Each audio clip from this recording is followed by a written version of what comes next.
You might be wondering why I didn't just grab the Sawzall and cut the roof off.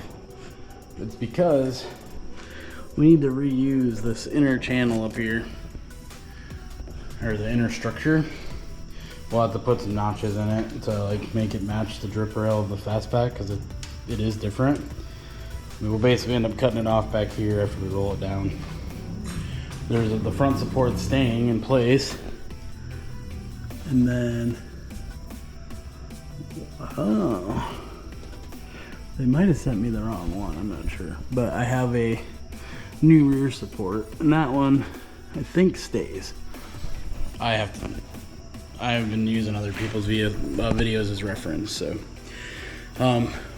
it is worthwhile to go check out those other videos that I'm talking about here and there.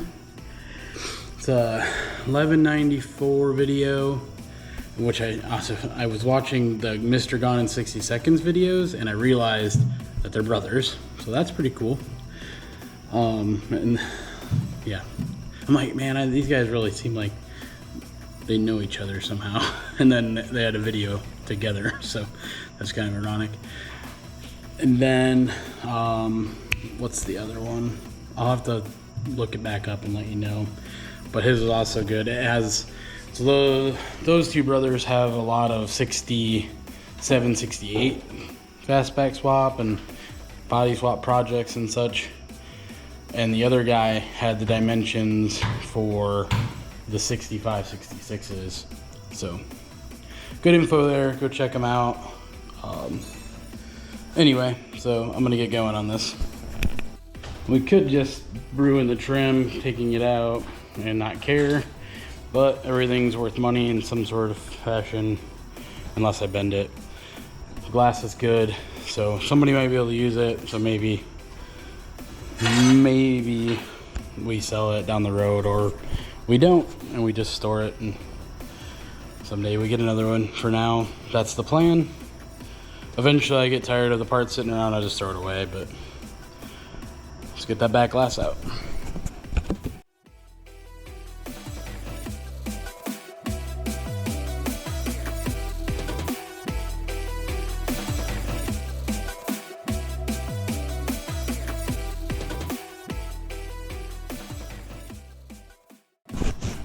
Well, that wasn't too bad.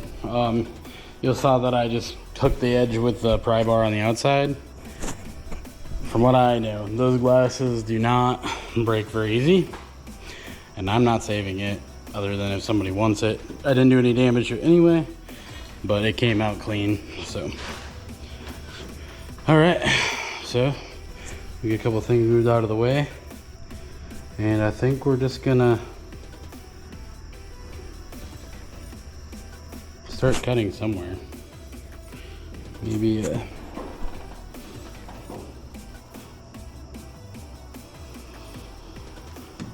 probably right across the bottom of this. Boom. Skin up the edge. You gotta see where that comes together. Try and zip across it, and then we'll go back and we'll have to get these spot welds, but. All right, here we go. Hopefully the neighbors don't hate me. This thing is wet.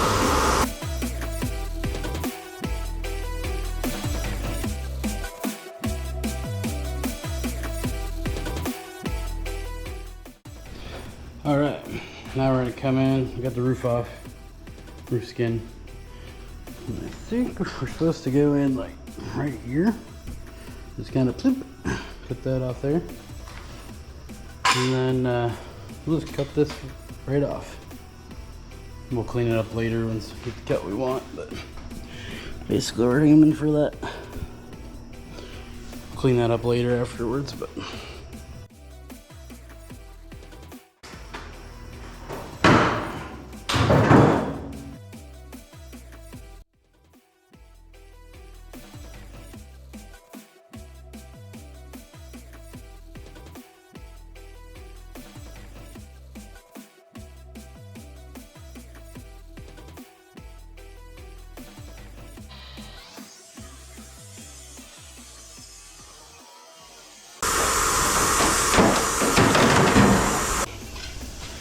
kind of glad we ended up doing this. This is all rust that somebody bonded over to try and hide it. There's my cut line. Didn't even touch it. Pretty wild. But it's to be expected. They probably didn't really care. It's probably a budget build kind of thing. And so the only disadvantage of this whole situation for me, and I'm actually probably going to remove it from the equation for now, is everything from here back is not actually attached to the chassis yet. And that's mostly because I'm probably going to cut all the wheel tubs out and do my own, or I might just skin it, leave it, and then do my own later. But I think right now is the best time to get them out of there. But I probably end up leaving this inner part attached and just kind of, I probably will just kind of skin it just to keep it stronger and less likely to fold over. But we're gonna do everything else that we just did this side to that side, and then we'll start getting the extra bits off. Well, at this point, it probably looks like I'm just going really backwards. This is where we're at.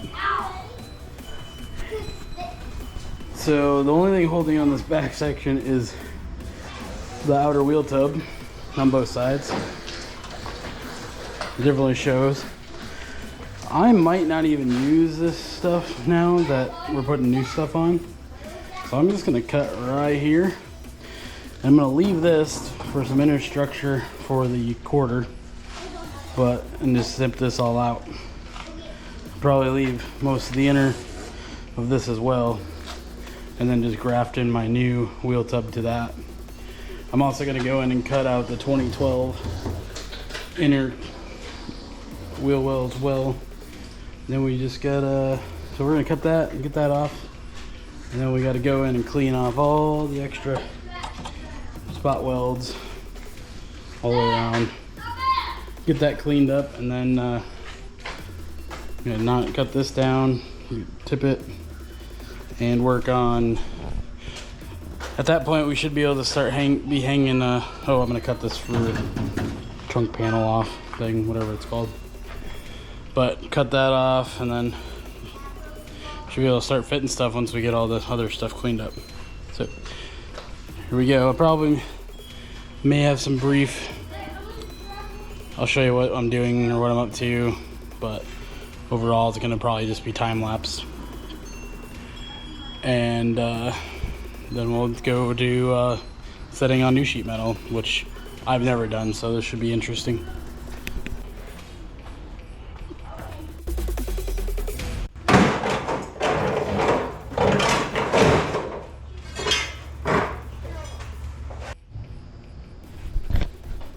Alright, so I did some damage with the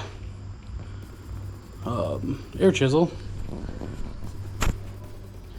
I think the key to that was using not as powerful of one, but I got all the front skin off. I do have to go get the rest of that off, and I haven't done down there, but I'm trying to be a little quieter. It's almost night or dark. And anyway, so I'm gonna come in and cut this. I'm getting these measurements from Mr. Gone 60 Seconds on his video for the says Fastback swap in a weekend or something. So there's 1 inch off that notch and 13 inches off the notch, and then don't cut through the bottom, he says. Other than that, then you just kind of bump it down, cut the back one first, because it makes sense because it's floating, right? And then we'll work on trying to get that drip rail in there to see how it fits. So alright, let's do it. Alright, so I did my cuts. You can see I already got my drip rail in. Did my cuts. I didn't use the glass like I seen the other guy use, but I did let this naturally sit here and kind of match this. And then I think I just gotta bump this forward when I'm ready, because it looks pretty good. If you look at it compared to the other side, it looks pretty fastbacky. And then I couldn't really find any information on how far this put out this, but there's like a line in here, so I just kind of matched it all the way down, and then it does get a molding over it. So I'm sure it'll all make sense as I get the rear quarter in, but I still got to go back and buff all these spot welds out and do down there as well. But as soon as that's done, then we'll be ready to put a quarter on this side.